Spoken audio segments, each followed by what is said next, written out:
cool.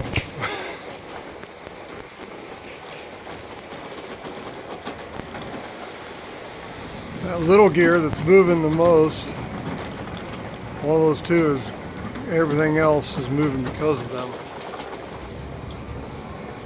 It's like a watch mechanism.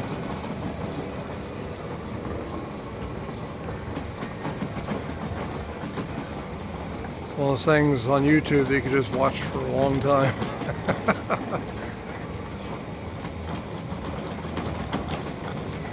Pretty cool. Everything is geared together, moving at different paces due to the circumference of the gear.